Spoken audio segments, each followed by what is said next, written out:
யோகி ராம் சரத்குமார் ஜெயகுருராய். திருவண்ணாமலையில் யோகி ராம் சரத்குமார் ஆசிரமம் அமைக்கப்பட்ட பிறகு ஒரு மிகப்பெரிய பக்தர் போய், நான் இந்த ஆசிரமம் பக்கத்தில் எனக்கு நிறைய இடம் இருக்குது, அதில் நான் ஒரு முதியோர் இல்லம் அமைக்கணும் ஆசிரமத்தின் சார்பாக, பகவான்கிட்ட எனக்கு அனுமதி வாங்கி கொடுங்க அப்படின்னு அவர் கேட்டார். சந்தனத்தை எல்லாரும் எடுத்து தொட்டு பூசுங்கம்மா, சந்தனம் யாருக்கும் பூசி விடப்படாது, எல்லாருக்கும் தொட்டு பூசணுன்னா பூசிங்க, இல்லைன்னா வேண்டான்னு சொல்லி. அப்போது நான் ஒரு முதியோர் இல்லம் ஆரம்பிக்கணும், பகவான்கிட்ட அதுக்கு அனுமதி கேளுங்க அப்படின்னு அவர் சொன்னார். பகவான்கிட்ட போய் கேட்டாங்க, ஐயா இந்த மாதிரி ஒருத்தர் ஒரு முதியோர் இல்லம் ஆரம்பிக்கிறதுக்காக உங்கள்கிட்ட அனுமதி கேட்குறாங்க அப்படின்னு. பகவான் சொன்னார், இந்த ஆசிரமத்தில் மட்டும் இல்லை, உலகத்தில் எங்கேயுமே முதியோர் இல்லங்கள் தொடங்கக்கூடாது. முதியோர்களை பராமரிக்கிறது எதுக்கு ஒரு தனியாக ஒரு இல்லம்? குழந்தைகளே தன்னுடைய முதியோர்களை, பெற்றோர்களை காப்பது தான் நம்முடைய தர்மம். முதியோர் இல்லம் என்பது தொடங்கவே கூடாது. அப்படி ஊருக்கு நீங்கள் முதியோர் இல்லம் தொடங்கினா குழந்தைங்க யார் பெற்றோர்களை பார்ப்பா? அதனால் அந்த விஷயம் செய்யவே கூடாது. வேண்டுமென்றால் ஒரு உணவு கூடம், உணவு சாலை நீங்கள் அமைங்கள், எல்லோருக்கும் உணவளியுங்கள் என்று பகவான் சொன்னார். அதை அப்படியே ஏற்றுக்கொண்டு அந்த பெரிய மனிதர் தன்னுடைய இடங்களை எல்லாம் ஆசிரமத்திற்கே வழங்கி, ஆசிரமத்திற்கே கொடுத்து, இன்றளவும் மிகப்பெரிய அளவில் அங்கே அன்ன தர்மங்கள் நடந்து கொண்டிருக்கிறது. பகவான் ஏன் இப்படிலாம் நமக்கு சொல்கிறார்? எதனால் இப்படி சொல்கிறார்? பகவான் இன்னும் ஒரு முறை என்ன சொன்னார்னா, நான் இந்த பிச்சைக்காரன் உங்களுக்கு எல்லா ஞானங்களையும் வழங்க நான் ரெடியாக இருக்கும்போது நீங்கள் ஏன் வேறு வேறு இடங்களிலே சென்று தேடுகிறீர்கள்னு சொன்னார். ஒரு முறை அந்த அந்த படிக்கட்டிலே பகவானை பார்க்க அந்த பல பேர் அமர்ந்திருந்த போது மாலை ஒரு 5 மணி வேளையிலே பகவான் வந்தார். வந்து மேலே பார்க்குறார், நிறைய பக்தர்கள் பகவானை பார்க்குறதுக்காக காத்திருக்கிறாங்க. பகவான் சொன்னார் ஒரு பக்தரை பார்த்து, இந்த பிச்சைக்காரன் மீது நம்பிக்கை இல்லாவிட்டால் ஏன் இங்கு வருகிறீர்கள்? நம்பிக்கை இல்லைன்னா ஏன் வரணும்? நீங்கள் வர வேண்டிய அவசியம் இல்லைன்னா. அப்போது பகவான் மீது நம்பிக்கை இல்லைன்னா ஏன் இங்கே வரீங்கன்னு பகவான் கேட்குறாருன்னா, அந்த நம்பிக்கை உங்களுக்கு எப்போ வரும் சொல்லுங்கள்? எப்போ வரும்? 2000 ஆண்டுகளுக்கு முன்பாக வாழ்ந்த ஒரு மகான் ஒரு புத்தகத்தில் எழுதியிருக்கிறாரு. அந்த புத்தகத்துக்கு பேர் பைபிள் அப்படின்னு பேர். அதில் ஒரு வாசகம் வருது. என்ன வாசகம்னா, என்னை அறிந்து கொண்டவனை விட என்னை உணர்ந்து கொண்டவனே பாக்கியவான். திருப்பி சொல்லுங்க, சத்தமா சொல்லுங்க. என்னை அறிந்து கொண்டவனை விட என்னை உணர்ந்து கொண்டவனே பாக்கியவான். அதுக்கு என்ன அர்த்தமா இருக்கும்? என்ன அர்த்தமா இருக்கும்? இப்போ நம்மகிட்ட எல்லாரும் கேட்குற கேள்வி என்ன? முதல்ல, சாமியை பார்த்துருக்கியா? சாமியை பார்த்துருக்கியா? பார்க்கலையா? ஐயே பார்க்கலையா? நாங்கள்லாம் சாமியை பார்த்துருக்கோம், நாங்கள்லாம் சாமியை பார்த்துருக்கோம். கரூரில் இருந்து ஒரு பெரிய ஆள், ஒரு பெரிய பேச்சாளர்னு பேர், அவரும் இந்த பக்கம் கிழக்க இருந்து ஒரு பெரிய பேச்சாளரை சேர்ந்து கோவிட்டுக்கு முன்னால், கொரோனாவுக்கு முன்னாடி முகநூல் யோகி ராம் சரத்குமார் பக்தர்களுடைய சந்திப்பு அப்படின்னு ஒரு நிகழ்ச்சியை நடத்தினாங்க. அந்த வீடியோவை தற்சமயம் என் கண்ணில் பட்டு தொலைச்சது. அதில் அந்த ஒருத்தர் பேசுகிறார், நாங்கள்லாம் பகவானை பார்த்தவங்க, இப்போ அவர் இல்லை, எங்களுக்கு எவ்வளோ பெரிய சங்கடமாக இருக்கும் தெரியுமா? நீங்கள்லாம் பகவானை பார்க்கல, உங்களுக்கெல்லாம் ஒன்றும் தெரியாது. நாங்கள்லாம் பகவானை பார்த்தவங்க, எங்களுக்கு அவர் இல்லாதது எவ்வளோ பெரிய சங்கடமாக இருக்குது தெரியுமா? எடு செருப்பாளர் மூதே. பகவானை பார்த்தாரா, இப்போ பகவான் இல்லையா, ரொம்ப சங்கடத்தில் இருக்கிறார். பகவான் எங்கே போயிட்டாரு? நீ எங்கே பார்த்த, அவர் இப்போ எங்கே போயிட்டார்? நாங்கள்லாம் பகவானை பார்த்தவங்க, இப்போ அவர் இல்லை, எங்களுக்கு எவ்வளோ பெரிய சங்கடமாக இருக்குது தெரியுமா? பிச்சைக்காரன் நாய். அவருக்கு டாக்டர் பட்டம் வேறு கொடுத்துருக்கு, அவர் எங்கே ப்ரொஃபஸராக வேறு. டேய், இவ்வளோ தாண்டா அவங்க புரிதல். இதுக்கு தாண்டா 2000 வருஷத்துக்கு முன்னாடி அந்த ஆள் சொல்லி வச்சுருக்கான் பைபிளில், என்னை அறிந்து கொண்டவனை விட என்னை உணர்ந்து கொண்டவனே பாக்கியவான். நீ எப்போது ஒரு இறைவனை அறிந்து கொள்வதுனா என்ன? உங்ககிட்ட வந்து இங்கே பார்ப்பான், உடம்பு சரியில்லையா, இந்த சரக்கு வேலையில் யோகி ராம் சரத்குமார் நாம பிரச்சாரம் அங்கே ஒன்று போப்பா, இது அறிந்து கொள்ளுதல். உனக்கு உடம்பு சரியில்லையா, கஷ்டமா, திருவண்ணாமலையில் விசிறி சாமியார்னு ஒருத்தர் இருக்காருப்பா, வேணா போய் பாரு, இது அறிந்து கொள்ளுதல். நான் கேள்விப்பட்டிருக்கேன். இது அறிந்து கொள்ளுதல். உணர்ந்து கொள்ளுதல் எப்போ தெரியுமா நடக்கும்? ஒரு இறைவனை, ஒரு பேரிறைவனை நீ உணர்ந்து கொள்ளுதல் எப்போ தெரியுமா நடக்கும்? மனம் என்கிற ஒன்று இல்லாத போது, எண்ணங்கள் என்கிற ஒன்று இல்லாத போது, உன்னுடைய உடம்பும் மனதும் நிசப்தமாக இருக்கும் போதுதான் நீ ஒரு இறைவனை உணர்ந்து கொள்வாய். அது எப்போ நடக்கும்? நான் கொஞ்சம் முன்னாடி சொன்ன மாதிரி, தூக்கத்தில் இங்கே எதுவுமே தெரியாமல் நீ எப்படி இருக்கிறியோ, நீ யாருன்னு உனக்கு தெரியாது, நீ பணக்காரனா பாவமானு உனக்கு தெரியாது, உனக்கு புள்ள கொள்ளி இருக்கான்னு தெரியாது, உனக்கு பொண்டாட்டிகள் இருக்கான்னு உனக்கு தெரியாது, இல்லை சொத்து பத்து இருக்கான்னு தெரியாது, நீ பணக்காரனான்னு தெரியாது, எதுவுமே தெரியாமல் இன்னும் உறங்குற பத்தியா? இந்த நிலையில் நீ அதை சமாதி நிலை, அந்த நிலையில் இருக்கும்போது தான் நீ இறைவனை உணர்ந்து கொள்வாய். மற்றபடி ஒரு கடவுளை அறிந்து கொள்றத எப்படி? அந்த கோயிலுக்கு போ, இந்த கோயிலுக்கு போ, அறிந்து கொள்ளுதல், தெரிந்து கொள்ளுதல். அது நீ நல்லா புரிஞ்சுக்க. இந்த புலன்களால் அறிந்து கொள்ளுதல் பிரயோஜனப்படாது. உன்னுடைய கண்ணால், காதால், தொடுதலால் நீ அறிந்து கொள்ளுதல் பிரயோஜனப்படாது. உன் கண்ணு பார்க்குது, உனக்கு ஒரு சாமி இருக்க, உன் காது கேட்குது, அங்கே போ, திருவண்ணாமலைக்கு போ, சரியாயிரும், உன் காது கேட்குது. இந்த புலன்களால் நீ அறிந்து கொள்ளுவது தெய்வத்தை உணர்வதல்ல. கன்னியாகுமரிக்கு போ, ஆடி ஒன்றுன்னா அங்கே போ, பகவதி அம்மாவை பாரு, உனக்கு எல்லாம் வந்துடும். இது அறிந்து கொள்ளுதல். 10 பைசா பிரயோஜனம் கிடையாது ராஜா. நான் வேணா கையெழுத்து போட்டு தரேன், 10 பைசாவுக்கு பிரயோஜனம் கிடையாது. ஆனால் உணர்ந்து கொள்ளுதல் என்கிறது என்ன? இங்கே ஒன்றுமே இல்லாத போது, இங்கே ஒன்றுமே இல்லை, ஒரு சமாதி நிலை, ஒரு அமைதியான நிலையிலே நீ ஒரு இறைவனை உணர்ந்து கொள்வ பத்தியா? அந்த உணர்தல் உனக்கு வந்துட்டுனா அவனை நீ விடாமல் பிடிச்சிக்க, அவனை விடவே மாட்டேன். அப்படித்தான் எல்லா ஞானிகளும், எல்லா சித்தர்களும், எல்லா நாயன்மார்களும் எல்லோரும் பிடிச்சாங்க. இதையன்றி இங்கே ஒன்றுமே இல்லை. அதுதான் பகவான் யோகி ராம் சரத்குமார் சொல்கிறார், மை ஃபாதர் அலோன் எக்ஸிஸ்ட். வேற ஒன்றுமே இல்லையா? Nothing else. வேற ஒன்றுமே இல்லையே, எல்லாம் அவர் தானே இருக்கிறார். அது எந்த நிலையில் உணர முடியும்? எந்த நிலையில் உணர முடியும்? இங்கே ஒன்றுமே இல்லாமல் பிளாங்காக இருக்கப்போ தான் உணர முடியும். உனக்குள்ள நான் யார் தெரியுமா, என்னுடைய வசதி என்ன தெரியுமா, என்னுடைய அந்தஸ்து என்ன தெரியுமா, என்னுடைய ஸ்டேட்டஸ் என்ன தெரியுமா, இப்படி நினைக்கிற வரை தெய்வம் உனக்கு புலப்படாது ராஜா. நீ சாமியை கேள்விப்பட்டிருப்ப, கற்கண்டு வாங்கியிருப்ப, ஆப்பிள் வாங்கியிருப்ப, சன்னித்தர் வீட்டுக்குள்ளே போயிருப்ப. அதுக்கு இப்போ என்ன? That is none of his business, you know. அது அவருக்கு ஒரு பிரச்சனையே கிடையாது. ஆனால் எவன் ஒருவன் அவர் இங்கே இருந்தால் நாங்கள் பார்த்துருக்கோன்னு ஒருத்தன் சொல்கிறான் பார்த்தியா, அது எவ்வளோ பெரிய பைத்தியகாரத்தனம் தெரியுமா? எவ்வளோ பெரிய பைத்தியகாரத்தனம் தெரியுமா? நான் அதனால தான் ஒரு மீட்டிங்கில் சொன்னேன், இங்கே இருக்கிற ஜனங்க எப்படி இருக்கிறாங்கன்னா, இப்போ வட இந்தியா சுற்றுப்பயணம் கூட்டிகிட்டு போவாங்க, நிறைய இடத்துல கூட்டிகிட்டு போகிறாங்க. மகாபாரத போர் நடந்த இடம் காட்டி கொடுப்பாங்க, இதான் பாரத போர் நடந்த இடம். அப்படியா? அங்கே கிருஷ்ணர் போகிற ரதம் மாதிரிலாம் செய்து வச்சுருப்பாங்க. ராமேஸ்வரம் போனீங்கன்னா அங்கே ராமர் இங்கே தான் பாலம் அமைச்சு போனார். அப்படியா? ராமர் இங்கே தான் போனாரா?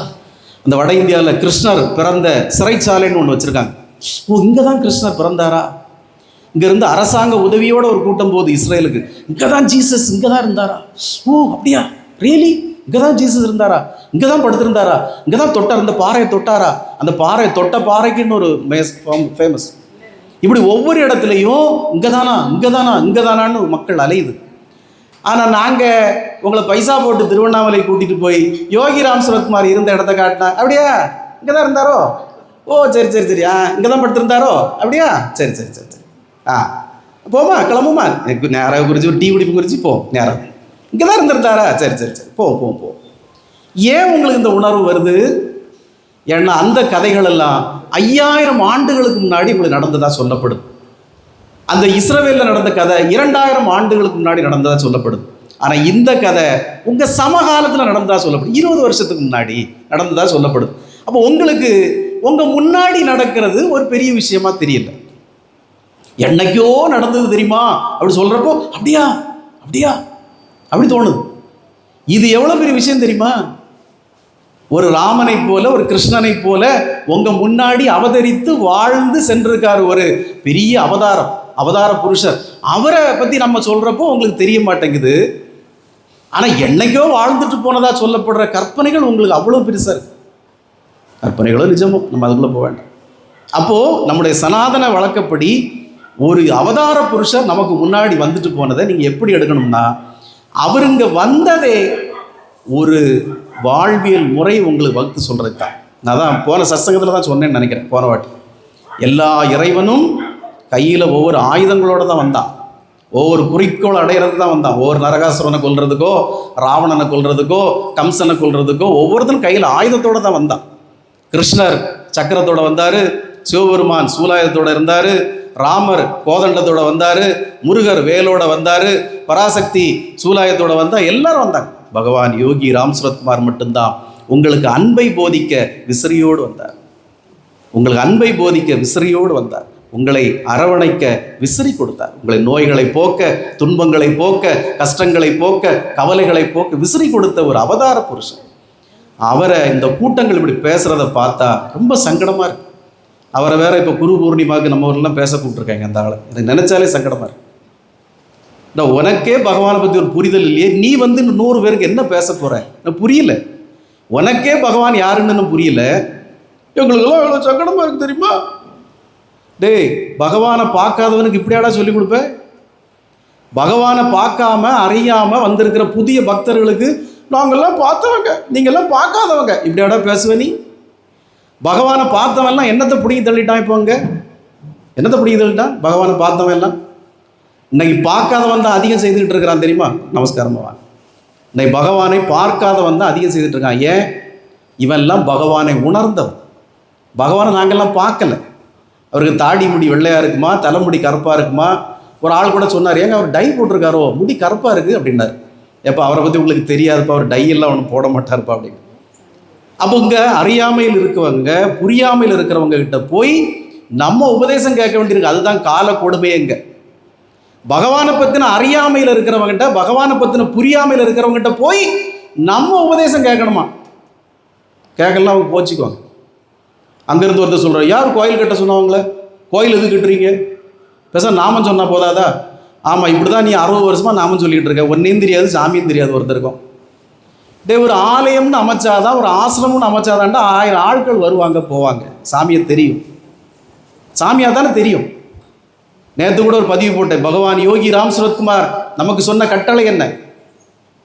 கிழக்கிலும் மேற்கிலும் வடக்கிலும் தெற்கிலும் இந்த பிச்சைக்காரரின் நாமத்தை கொண்டு செல், கொண்டு செல். அது கட்டளை நமக்கு.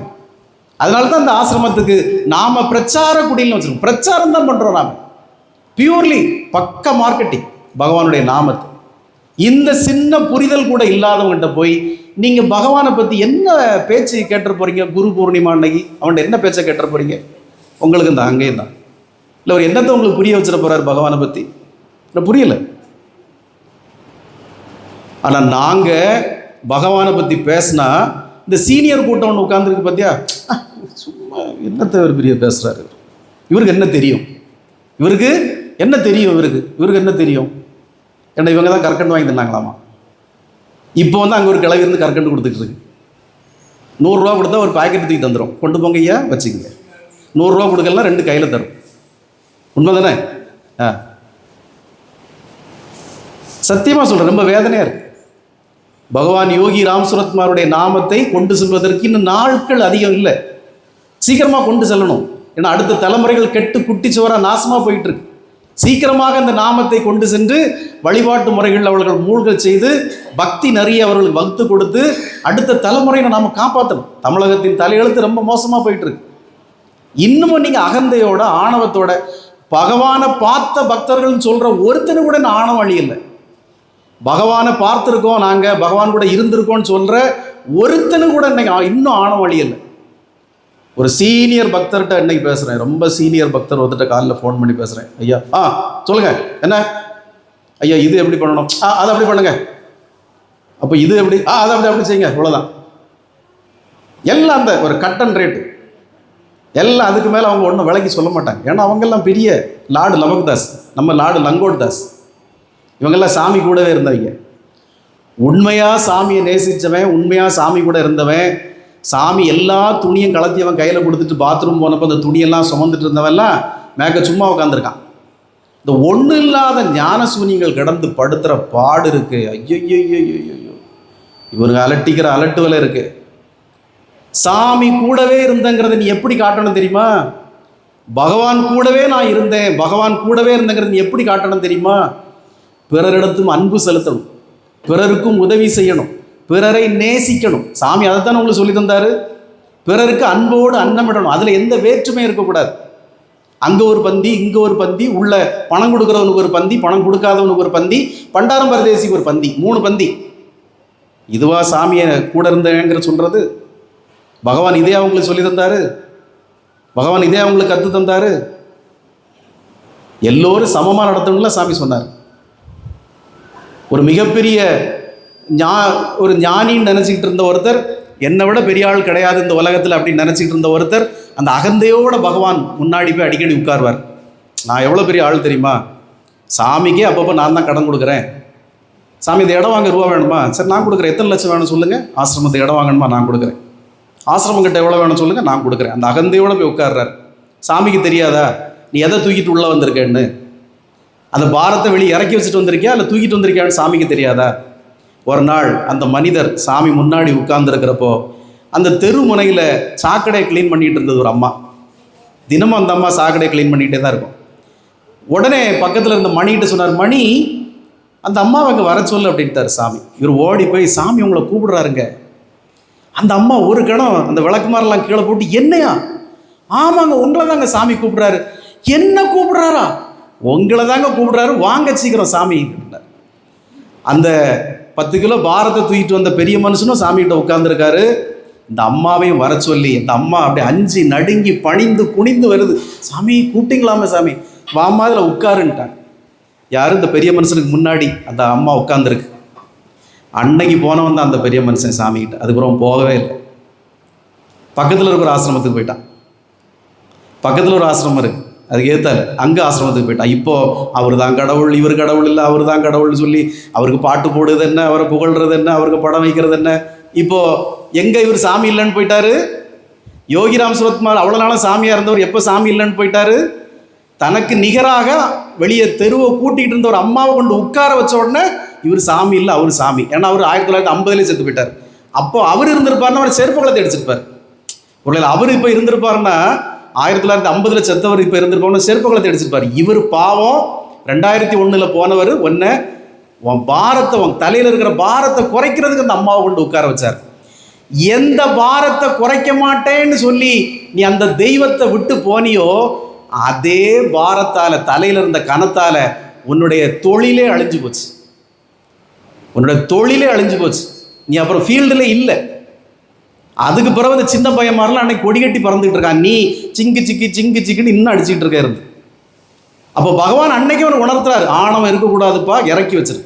உனக்கு சரஸ்வதி ஞானத்தை தந்திருக்கிறா, பெரிய சக்தியை தந்திருக்கிறா, மாயம்மா பெரிய பலத்தை தந்திருக்கிறா, நான் உனக்கு சகல ஐஸ்வர்யங்களும் தந்திருக்கேன், கோடி கோடியாக சம்பாதிக்கிற, பெரிய புகழ் பெறுற. ஆனால் தலையில் இருக்கிற அந்த கனத்தை கொஞ்சம் குறைச்சி இறக்கி வைப்பான்னு உணர்த்தினதை யாருக்கும் தெரியாமல் மறைமுகமாக உணர்த்தினார். அந்த பொம்பளை கொண்டு முன்னுக்கு உட்கார வச்சு. அப்போ நீ என்ன உணர்ந்திருக்கணும்? அந்த பொம்பளையும் நானும் ஒன்று தான். என்கிட்ட கொஞ்சம் ஞானம் இருக்குது, அவங்ககிட்ட அது இருக்குது, அவ்வளோதான். ஆனால் இறைவனுடைய கிருபை அவளுக்கு அதிகமாக இருக்குது. எங்கேயோ தெருவில் இருந்தவளை சாமி கூப்பிட்டு அவன் முன்னாடி உட்கார வைக்கிறாருன்னா உன்னை விட அவளுக்கு அவருடைய கிருபை அதிகமாக இருக்குது. அப்போ என்னை விட பணக்காரி நீ என்பதை உணர்ந்து அன்னைக்கு அந்த மனிதர் தன்னுடைய அகங்காரத்தை, ஆணவத்தை இறக்கி வச்சிருந்தாருன்னா சத்தியமாக சொல்கிறேன், இன்னைக்கும் அவர் தான் ஞானி. இப்போ ஞானி சாணி ஆகி போச்சு. இன்னைக்கு வந்த பையன்மாரெல்லாம் கொடி கட்டி பறக்கிறான். அவர் அன்னைக்கே அடி வாங்கிட்டார். பகவான் யோகி ராம் சுரத்குமார் நீங்கள் நினைக்கிற மாதிரிலாம் கிடையாது. நீங்கள் அவரை சாதாரணமாக எடை போட்டிங்கன்னா நீங்கள் தான் பைத்தியக்காரன்னு சொல்லணும். அவர் மிகப்பெரிய அவதார கடவுள். இந்த கலியுகத்தில் உங்களை காக்க வந்த ராமன், உங்களை காப்பாற்ற வந்த கிருஷ்ணன். அவன் உங்களை சும்மா வாத்தியார் மாதிரி கம்பெடுத்து வச்சு அவங்களை அடிச்சுட்டு சொல்லி வந்துட்டு இருக்க மாட்டான். உணர்த்துவான். உணர்த்துவது உணர்ந்தவனுக்கு தெரியும், அறிந்தவனுக்கு தெரியாது. அறிந்தவனுக்கு தெரியாது. அப்படித்தான் சாமி பல பேருக்கு this is the place for him, this is the place for ஹிம்னு கொடுத்து வச்சவெல்லாம் கடைசியில் சாமிகிட்ட தப்பு பண்ணி தண்டனைப்பட்டு அவமானப்பட்டு சாமிக்கு முகத்திலே முழிக்க முடியாமல் ஓடி போனாங்க. அதனால தான் நான் சொல்வேன், சாமியை அறிந்திருப்பது தெரிந்திருப்பதுங்க ஒன்றும் முக்கியமே இல்லை. அது கழுதைக்கும் புலிக்கும் நாய்க்கு தான் தெரியும் சாமியை. பகவானை எத்தனை பேர் உணர்ந்திருக்கீங்க? அது உணர்வது, நான் திரும்பவும் சொல்கிறேன், இங்கே ஒன்றுமே இல்லாமல் காலியாக இருக்கிறப்ப தான் நீங்கள் உணர முடியும். தலையிலிருந்து கால் வரைக்கும் நீங்கள் பாரத்தை ஏற்றி வச்சிருக்கிறப்ப இங்கே ஒன்றே உணர முடியாது ராஜா, ஒன்றே உணர முடியாது. எல்லாத்தையும் கலட்டி கீழே வச்சுக்கிட்டு உட்கார்ந்து பாருங்க, பகவான் உங்களுக்கு எளிதாக புலப்படுவார், எளிதாக உணர முடியும். பகவானை உணர்ந்தவன் யாருக்கிட்ட இப்படி நடந்துக்க மாட்டான். எல்லோருக்கிட்ட அன்போடு இருப்பான், எல்லாரையும் வாங்கன்னு வரவேற்பான், எல்லோருக்கும் கனிவோட சேவைகள் செய்வான், எல்லோருக்கும் வாரி வாரி கொடுப்பான், எல்லோருக்கும் பகவானுடைய கிருபையை வாரி வாரி கொடுப்பான், பகவானை பற்றி மணிக்கூர் கணக்கில் பேசுவான். அவனுக்கு இந்த ஆணவ அகந்த ஒரு நாள் வராது. வந்தவன் சாமியை உணர்ந்தவன் இல்லை.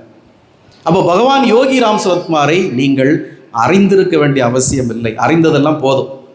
இனி உணர படிக்கணும். நீங்கள் அவர் யார் தெரியுமா, அவர் எதுக்காக வந்தார் தெரியுமா, நமக்கெல்லாம் என்ன உணர்த்துறாரு தெரியுமா, 2 கைகளையும் தூக்கி ஆசீர்வதிக்கிறாரே, இது ஏன் தெரியுமா, 2 கைகளையும் தூக்கி உங்களை ஆசீர்வதிக்கிறாரே, இது ஏன் தெரியுமா என்கிற உணர்வு உங்களுக்கு வரணும். இதை நான் சொல்லி தந்து நீங்கள் நான் 4 வருஷமாக கத்திட்டு கிடக்கிறேன் வேலை சொல்லிடலாமல், எங்கள் காதில் ஏறுது. அப்போ நீங்கள் இனி இதை உணர்ந்தால் மட்டுமே இறையை நீங்கள் உணர முடியும். நான் திரும்ப அந்த பைபிள் வாசகத்தை சொல்கிறேன், என்னை அறிந்து கொண்டவனை விட என்னை உணர்ந்து கொண்டவனே பாக்கியவான். அருமையான வாசகம். இந்த வாசகத்தின்படி நம்முடைய தெய்வத்தை நீங்கள் உணர்ந்து கொண்டால் நீங்கள் பாக்கியவான். தெய்வத்தை அறிஞ்சு என்னங்க பண்ண போறீங்க? அது எல்லாரும் சொல்லுவாங்க, சிவனை தெரியுமா, கிருஷ்ணரை தெரியுமா, ராமரை தெரியுமா, முருகனை தெரியுமா, தெரியும். இப்போ என்ன? ஆனால் எத்தனை பேர் உணர்ந்திருக்கீங்கிறதா ஒன்று. நீங்களும் ஒரு நாயன்மார்களைப் போல, ஞானிகளைப் போல, சித்தர்களைப் போல சிறிதேனும் அவரை உணர்ந்து கொள்ள நீங்கள் சிந்திக்க வேண்டும். அப்போ பகவானை பார்க்கறதுக்கு நம்ம கூட்டிகிட்டு போகிறோம், திருவண்ணாமலை கூட்டிகிட்டு போகிறோன்னா அங்கே தான் பகவான் இருக்காருங்களா. அவர் சரக்கவளையிலும் இருக்கிறாரு, பேயோட்லையும் இருக்கிறாரு, ராம்ஜாசனம் எல்லா எங்கெங்கே நாமம் ஒலிக்குதோ அங்கெல்லாம் அவர் இருக்கிறார். ஆனால் திருவண்ணாமலைக்கு போகிறது எதுக்குன்னா உங்களுடைய பக்தியை இன்னும் ஒருபடி உயர்த்த. ஏன்னா அந்த சரக்கவளைக்கு வந்துக்கிட்டே இருக்கிறப்போ இதே பார்த்த முகத்தை தான் நீங்கள் திருப்பி திருப்பி பார்த்துக்கிட்டே இருப்பீங்க. ஆனால் அங்கே போகிறப்போ 2 வெள்ளைக்காரன் வருவா, 2 வெள்ளைக்காரி வருவா, 10 வேற ஒரு ஜனங்கள்லாம் வரும். அப்படியா, நிறைய பேர் வராங்களே சாமியை பார்க்க. நாங்கள் ஏதோ சரக்கவளை சாமியெல்லாம் நாங்கள் நினச்சோம், இது அப்போ பெரிய உலகத்துக்கான சாமியா? அப்படியா? இதுதான் அவர் வாழ்ந்த வீடா, இதுதான் அவர் இருந்த இடமா, இதுதான் அப்படி சொன்னாரா? அங்கே நிறைய இப்படி இல்லை, அங்கே நிறைய சாமி சொன்ன தத்துவங்கள்லாம் கோட்ஸ்லாம் அங்கே வச்சுருக்கு. அப்போது நீங்கள் அவரை உணர்ந்து கொள்ள வேண்டும். இனிமேல்லாம் அறிந்து கொள்ள வேண்டிய அவசியம் இல்லை. அறிந்தவன் அறிஞ்சிக்கிட்டே இருக்கட்டும், ஒன்றும் பிரச்சனை இல்லை. இந்த சரக்கல் விளை யோகி ராம் சுரத்குமார் நாம பிரச்சாரக்கூடிய பக்தர்கள் உங்களுடைய இஷ்ட தெய்வங்களை உணர்ந்து கொள்ளுங்கள். அந்த உணர்வு தான் உங்களை உயர்த்தும். அப்போது அந்த உணர்வு என்பது நீங்கள் இரவு தூங்குவதைப் போல, காலையில் எழும்புவதைப் போல, அதுதான் நம்முடைய தேவை. யோகி ராம் சுரத்குமார், ஜெயகுரு ராயர்.